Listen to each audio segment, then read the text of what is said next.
Welcome to this week's edition of Special Prosecutor with Larry Klayman. A confession. We are recording this on a Tuesday before Thanksgiving because that's the way you have to do it during Thanksgiving. Most people run reruns during this week. We don't want to because we want to be fresh with the news. But we're going to be talking during this radio show about the impending, as of this Tuesday, at 3:30 Pacific and 6:30 Eastern, of a ceasefire in effect between Israel and Hamas. And we'll be getting into that with Major General Paul Vallely, a true titan, someone who, served his country well in a number of venues in Vietnam and elsewhere, and beyond that. And we're going to be getting into a lot of what is going on right now. I also have Judah Friedman with me. And Judah, of course, is my co-host frequently, and also my good friend and colleague.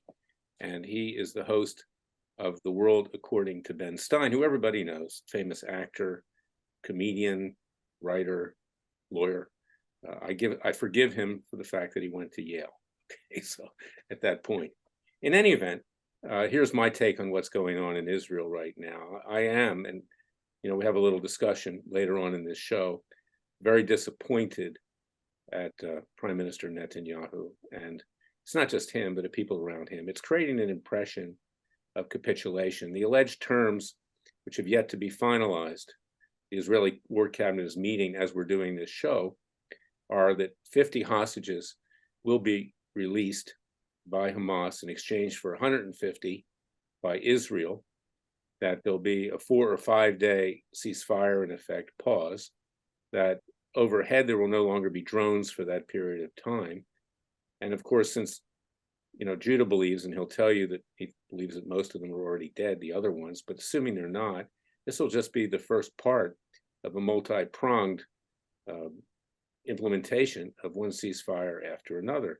And coming after, the fact that Israel has been complacent, for the last several decades with regard to Hamas. And I not just blame Netanyahu and the people around him, and there was, others involved as well in the Israeli government. They had their arms twisted by Barack Obama, a Jew-hating anti-Semite who hates Israel, who in his heart is a Muslim and not a Christian. And I have nothing against Muslims per se. I really don't. But he's the kind of Muslim that I really don't want to have anything to do with. And then you've got also other people like Biden, who went along with this during that administration. And it appears, and I want to know, what kind of pressure the Americans put on it, to use the term Americans loosely, because we're Americans and we wouldn't do it, but Biden did it, put on the Israelis to get them to this ceasefire. Now, I understand that we're dealing with women and children that allegedly are going to be released. We'll see whether, in fact, that's the case. And of course, we want them all out. But the question is raised, was there another way to do this? Did Israel have more leverage than what they caved in? Because I think that Netanyahu is on very fragile ground in terms of being prime minister. He obviously won't be after this war. He got a lot of pressure internally from Israelis, whose families were kidnapped, that are hostage, huge marches and things like that. And to me, it looks like he caved in as much to forces inside of Israel as he did to Biden, Europe, and the rest of the so-called Western world, notwithstanding the Arab nations, who I'm sure applied a lot of pressure as well. So Judah, give me your thoughts on that. You can be candid. I know that this is one of the few areas that we respectfully may disagree on, but lay out your thoughts.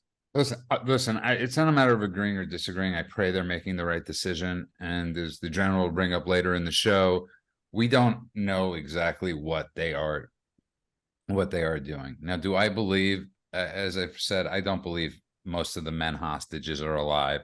If they can keep track of 10 of the female or 20 of the female hostages, well, where are the men?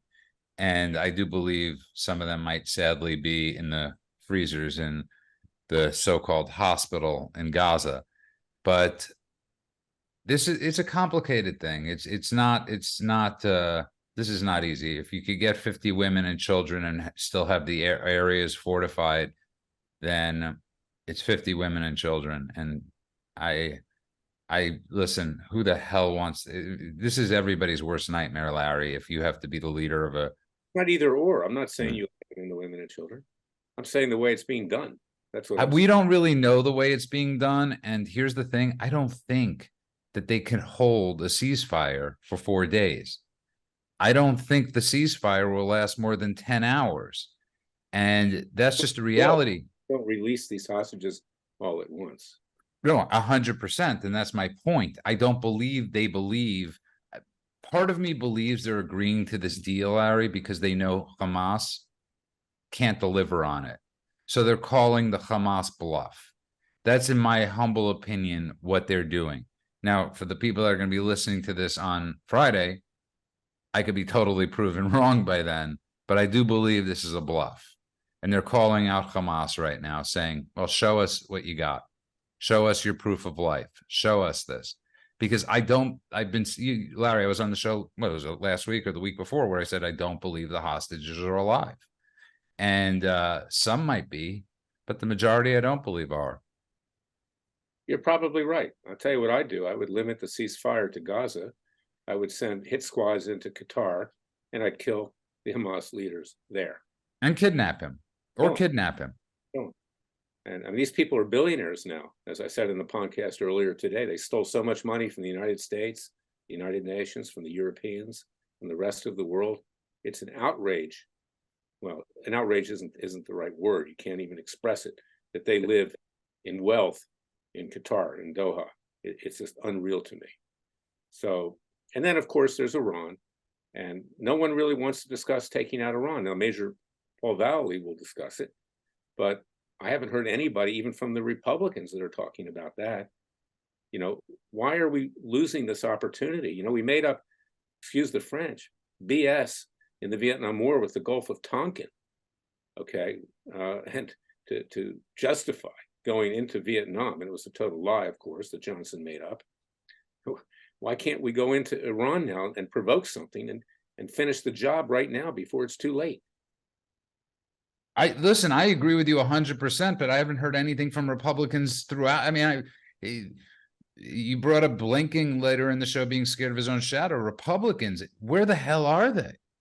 It's like I want to put their pictures in the post office and say missing since 10 months ago, Larry. Where the hell are the Republicans? They don't really care about Israel. They don't care about Jews or Christians or anybody else. They care about America regaining power in 2024. Okay, and since they've lost every election when they were predicted to win, don't count on that either. They'll find a way to lose that as well.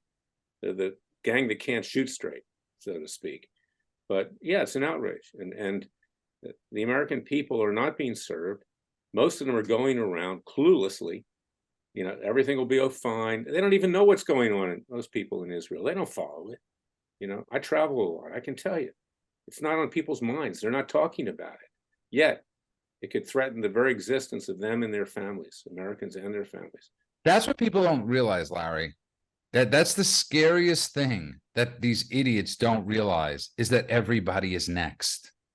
Nobody is safe. People that thought they were safe from cancel culture are being canceled. People that think that eventually it gets to every neighborhood in America. And this will be on every college campus in America if we are not careful. Well, that's right. And when, you know, people are trying to educate the American people, such as Elon Musk with X, with Twitter, okay? And he retweets something that basically says that the Anti-Defamation League, which is far left, socialist, communist, you know, it's a despicable group, okay, that do not represent the American people. Then he gets attacked as being an anti-Semite, okay? I did a podcast earlier in the week where I supported him on that. He's not an anti-Semite, but they're trying to cut that off. They don't want Twitter to be used to educate the American people, so they have to attack Elon Musk for saying the obvious. The Anti-Defamation League has supported radical Palestinians. The Anti-Defamation League, I asked for help years ago before I started Judicial Watch with an anti-Semitic judge, William D. Keller, in California. They were nowhere to be found because the judges there were raising money for the ADL. The ADL loves Louis Farrakhan because Louis Farrakhan is a foil to raise money for them. Anyway, we'll be back with Major General Paul Vallely, but we need to be able to educate the American people and also to, frankly, form a new government and not a new nation. We don't have a government now. We'll be right back. with Special Prosecutor with Larry Klayman. Stay tuned. I'm back with two of my very good friends, Judah Friedman, who's a guest host from time to time, hopefully more even than that, and of course, Major General Paul Vallely, a true American patriot and hero, who's not afraid to stick his neck out for what he believes is right. I want to throw this out to you right now, Major General, and of course, I'll call you Paul, you're my friend. Judah That's fine, Larry. Happy to be with you. Judah can chime in, but what is being contemplated, and this, I'll be candid, because of the Thanksgiving holiday, we're recording this on a Tuesday, but because of what's being contemplated with regard to a ceasefire, which apparently is the release of 50 hostages held by Hamas, mostly women and children. We've got 150 that are going to be released by Israel of Hamas terrorists. You've got a ceasefire, and let's call it what it is. It's a ceasefire for 4 or 5 days. And apparently, Hamas has also demanded, as part of the terms that were presented by Qatar to the Israelis today, they've demanded that drones stop flying so they can't do surveillance, at least close up. I suspect that satellites, can still be used and that kind of thing. But to me, this looks like a capitulation. To me, Israel had much more leverage than this. Netanyahu, in my opinion, and people in and around him will be perceived as selling out the Israeli people again. I mean, he's already on thin ice, and one prays for his safety as a result of that internally. But I want to throw it out to you on that, because you're the expert, and I'm just the layman, or rather the claimant. So what do you think about it? Well, I don't think Netanyahu is going to capitulate. I think he's looking at the options he has. He's focused on two main things right now. Number one, of the hostages, verify if they're alive, verify where they are, and then they can take steps there to either rescue them or to try to negotiate some deal, but not capitulate. Because you've got to destroy Hamas. You got to destroy every place, every nest they are. Now, what they're cleaning up the remnants of Gaza City and northern Gaza. They've done that. IDF is in there. They've been to the hospital there. They found 2 hostages that were dead there, by the way. At least. Now they're moving to Jabalia, I think they call them. Maybe I'm mispronouncing it. As they move to the south, where Hamas now, based on intelligence, have moved also. And now you notice there hasn't been much going on the northern border with Hezbollah in the last 48 hours, or at least I haven't seen much going on there. Well, there was an attack, not Hezbollah, but attack in Iraq, apparently using short-range ballistic missiles. That, I guess this is our 4th response out of. Yeah, Iran's shooting most of those. Yeah. Yeah, I mean, what's your view? And then Judah can chime in as well. I mean, my personal view is, if we don't take care of Iran now, basically get rid of the leadership and the Iranian Revolutionary Guard and the military capability to go nuclear. I think they already probably have 1 or 2 nuclear bombs at this point. Then we're never going to be able to do it. I mean, shouldn't we use this as an opportunity, in my view, to take care of Iran right now? Well, the interim measure that we can do, just like Trump did with the head of the Revolutionary Guard. Now, what I would do is attack the IRG training centers, their command and control headquarters, the location of their major installations there. Israel has the intelligence on that. We have the intelligence on that. That sends a strong signal. That's what you've got to do. You've got to hit Iran where the bad guys are, and that's the Revolutionary Guard. So that could be a first phase, precluding any kind of overall war with Iran. They're hitting our people in Iraq and in eastern Syria. We do the same thing, but we knock the hell out of them at their training centers and command and control and so on. And that can be done overnight. That's what I think the next step should be with Iran. Should we use this as an opportunity to deal with the whole issue? We got 1 minute left, and we'll go into the next segment.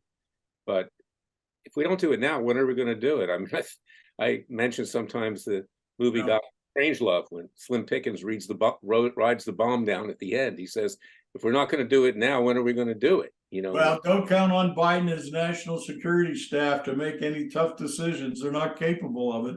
There's no war strategist there in the White House, and I'm not sure about the generals and admirals what they're saying behind the scenes in the Pentagon. But if I was the commanding general, I'd be hitting those Iranian targets overnight, and boy, they wake up in the morning with two black eyes. I know that. We know that for a fact. We'll be right back with Special Prosecutor with Larry Klayman. Stay tuned. More from Major General Vallely and also Judah Friedman. I'll let them interact with each other at this point and butt out. We'll be right back. I'm back with Major General Paul Vallely and Judah Friedman. Guys, go at it. Debate this right now. Well, no, we're not debating. We're actually agreeing, and we're debating with you. But as a person that has Paul, I'll tell you something interesting. My cousin is on the ground in Gaza. Not on the ground. He's in a tank. And the tank that he was first in no longer exists. And because they were on top of a tunnel. And to Paul's point is Israel has done a lot of consolidating in that area. And you get as many women as you can out, and you get as many babies as you can out.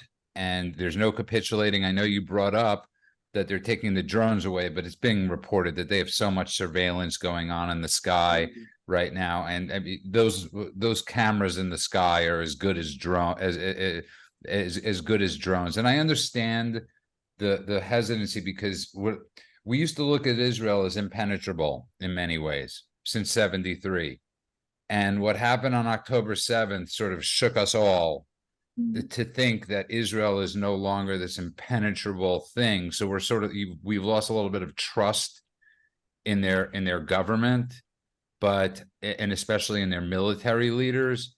But to Paul's point, I think they're actually doing exactly the right thing and not acting on the emotion that you and I want to act on. Because I don't believe there are other hostages. But I don't even call, Paul, I'll stop at this. I don't call Shifa a hospital. Shifa is an army base that treats people. Yeah, well, and sorry? Yeah, no, you're right. I mean, they were doing medical treatments there, but Yeah. also they had command and control and weapons in those hospitals. And 50 miles of tunnels underneath, Yes. at least. So it's not a hospital. It's a Gaza military zone. And to me personally, they found 170 bodies there in freezers, supposedly. So I don't believe there are many hostages left. And I don't think a lot of the female hostages have been given to Hezbollah and the Iranian, the jihadists. So, and one of them just reported just before this show, one of them died. One of them's dead. One of the women is dead. So, Paul, that's my thing on it, is I don't think it's a bad thing. Get as many of them out as you possibly can, and then continue. Well, Judy, you probably realize also that the IDF has captured some Hamas fighters already.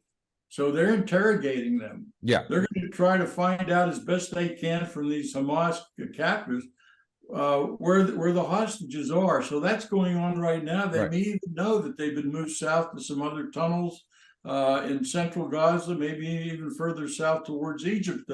I doubt they've moved that far, because Hamas has got to consolidate now in central Gaza. That's where the action is going to be in the next 48 hours. Now, you're completely right. And Larry, but to his point, was actually a brilliant point, since he is the general, was that people forget that the Entebbe mission, which really changed the way we treat hijacking and terror in the world, and for people that aren't familiar with it, it was led by Bibi's brother Yoni, which was a mission where they flew to Uganda overnight on the Sabbath, because nobody was expecting them to, and they saved I believe they saved 100 out of the 103 of the hostages. But the bigger point was the mistake the PLO, or whatever organization it was at the time, the Palestinian Liberation Front and Germans, decided to let go of the non-Jewish hostages. And the intel that they got from those non-Jewish hostages was so paramount in getting them so much intel, Paul. Well, that's right. And intelligence drives actions, as you know. And with Shin Bet, they're working behind the scenes. Mossad's working behind the scenes. The intelligence officers in the IDF units, the brigades and the battalions and the companies, they're continually grinding out this intelligence as they move on to capture Hamas hot points there in center and northern Gaza. That's where the action is right now. So they may know more than they're putting out, and that's smart. You don't take your intelligence and blast it out over the airways. You keep that close hold to you. So then you have actionable intelligence that your units can take to take out the threats wherever they may be. Now, we've focused on Israel right now. Of course, we have the war in Ukraine. Right.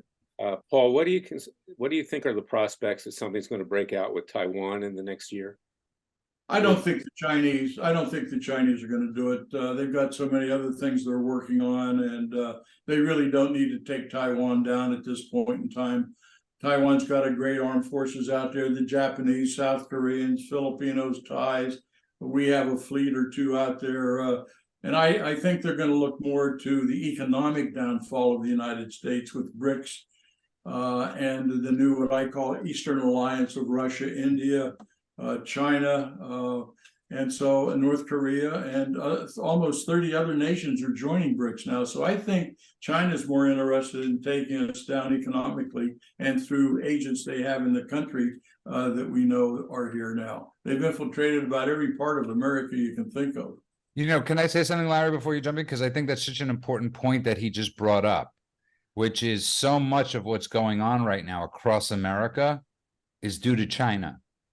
Because so many of these events on these campuses, they've been indoctrinated through TikTok. And that's pure Chinese propaganda that's going on in our country. So they're fighting a war with an app. Yeah, they're defeating us without having to go hot. Yeah. On a war. Absolutely. That's true. That's the way I read it. Another question I have, Paul, is that, a number of years ago, Israel collaborated with Argentina, with South Africa, with other nations that were made pariahs, okay, with regard to nuclear technology and nuclear weapons. Do you think Taiwan has nuclear weapons? I think they do. Well, they could, but they don't want to divulge it, that's for sure. We know we have nuclear weapons in our aircraft carrier groups with the submarines. We have a capability out of South Korea. I don't know, since I haven't been out into the Japanese area for a while. When I was deputy commander of U.S. Army Pacific, I was out there all the time. But certainly they have a top conventional capability without going nuclear. So China does not want to do that. They're going to focus on bringing us down from inside America. And as they go around creating all these economic relationships, Brazil's in tight with them now. Thank goodness we have a new president, I think, in Argentina now, who's a libertarian. He's going to change that socialist state, I think. But that guy's great, Mully, right? Yeah, he's great. Yeah, so there's so many things going on, but I think Putin's going to wrap this thing up. He'll retain all of Eastern Ukraine that they've taken over, including Crimea and then down to Odessa. I think once he takes to Odessa, it's all over with. Zelensky's on his last legs right now, as far as I'm concerned. Even the Europeans aren't supplying him like he would like to. We've cut back our ammunition supplies to them because we're sending a lot of those over now to Israel. So Ukraine will what's going to happen to the future of Kiev and the rest of Ukraine, I don't know. I don't think anybody can answer that question right now. Very dangerous situation. Yeah. Judah? I just wanted to say one more thing to Paul. To Paul's point, and I'm honored to meet you on this. You were talking about our government. We don't have a functioning government. No. And if you read the tea leaves, so when this story was first reported about the 50, it was obviously leaked to the Washington Post by somebody, I suspect maybe the CIA, because I believe the White House was taken aback by the White House didn't even know about it. So there's, within our government, as we all know, but we're witnessing different factions in our own country right now, in our own government I've never witnessed before. You used to be able to be a little suspect. You were sort of suspect, but now Paul. you're witnessing Blinken having an agenda, all these different agendas going on at one time. In your life, have you ever seen it being done so blatantly in the open? Never have we had such a lack of leadership at the national level. And I've said on many shows, China, Xi, Putin, and Russia are playing a high-level game of chess. We're playing a low-level game of checkers. That's the difference in the statesmen and the people that are out there. When you see the sophisticated Russians, and Judah, I don't know whether you know this, Larry may not, I set up the first meeting in Moscow between Putin and Trump. I did not know that. That's pretty awesome. And so I've been involved quite a bit on that scene there and following what Russia's doing versus Ukraine and all that. But you've got the demise of Western civilization going on, people. You've got to realize that. European Union, NATO, England, all of the European countries, the only ones standing tall are the Eastern European countries. And that's why many of them are siding with Putin. They know what's going to happen. It's frightening.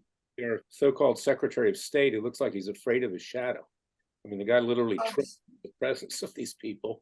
You know, we get these guys out of the Ivy League schools, and you see who's doing all the protesting now against Israel. But it's the Harvard schools, the Yale, they feed the State Department, they fill the Department of Justice, the CIA, they recruit out of that northeast quarter. And I'll tell you what, you can see in Blinken and the other national security staff members, he's incompetent. And then we have all of these woke generals and admirals that Obama put in, basically nurtured when he was in there, when he basically purged over 120 senior officers in the military. And so you have, of course, General Milley's gone, the guy that was more concerned about white terror in the military and white extremists. And I always said, General Milley, that's the only white terror I saw in the Pentagon was General Milley. And he committed treason against Trump. And by the way, that's my new book. It's out, Judah and Larry. It's called Invisible Treason in America. It's just out. Hope you can get a copy. Yeah, I would love to. But we nail it in chapter 3. You're going to enjoy how the election really was taken away from Trump. We really nail it with specifics and good information. So anyhow, what else do you want to talk about? America U.S. Foundation. I urge people to go there. You know, it was about 2.5 years ago, I think, or maybe 2 years ago, General, that you sent a letter with a number of other retired military officials to President Biden, in effect saying, shape up or ship out. Tell us. Well, we formed Flag Officers for America because on the other side, Biden and the left-wing Democratic Socialist Communist Party, they were recruiting all of these woke generals and admirals to sign things in support of Biden. So we said, to hell with that, we're going to take it on. We're going to form Flag Officers for America. And if you go on the internet, it's flagofficers4america.com. And you'll see all the 250 or 300 generals and admirals we have on that now. So we're fighting the battle from the outside, because I'll tell you, these generals and admirals we have now, I'm not sure they can win a battle, especially after we surrendered in Afghanistan. And recruitment's down, re-enlistments. They can't get people to re-enlist anymore. They don't want to be a part of this machine anymore. They're not proud of their leadership. We have the same thing going on in the academies. It's terrible what's happening, the dismantling of our institutions. Well, that letter was interesting because it was carefully written, but I think reading between the lines, Biden obviously didn't get the message. Okay, so well, he doesn't get any message. He can't even read the messages the staff provide him. He got Britney Spears mixed up with Taylor Swift down in Brazil and Beyonce. So some staff member probably wrote that up, and he had no clue what he was saying. That's why he gets all mixed up. Neither of them. Embarrassing. I was going to say one thing's for sure: neither of them could be mixed up with Jill Biden. Right, so. No. You mean Dr. Jill? Come on, Dr. Jill. Yes, Dr. Jill. Forget that. Yeah, Dr. Jill. Yeah, but we're a mess. The next 10 months are going to be horrible. I want to thank you, Paul, for coming on. Okay, we have you again. You're a good friend. The Major General participated in our indictment of Anthony Fauci and also Joe Biden. And you can see what he did. He testified at freedomwatchusa.org. You are a true American patriot. Thank you. Happy to be with both of you. It was an honor to meet you, sir. Thank you, Jude. Your pleasure. Thank you very much. Take care. And now the verdict, fellow patriots, people of faith, those who believe in the vision and creation of our founding fathers. We've talked a lot during the show about Israel. We've talked about Hamas. We've talked about world events and the potential for a Holocaust occurring out of all of this. But it's time at this Thanksgiving that we look inwardly as well. Yes, we need to be thankful. And we need to bow down to God and pray for his help, for his divine providence, as our founding fathers did in 1776 and beyond. But we also need to be brave. We need to be educated.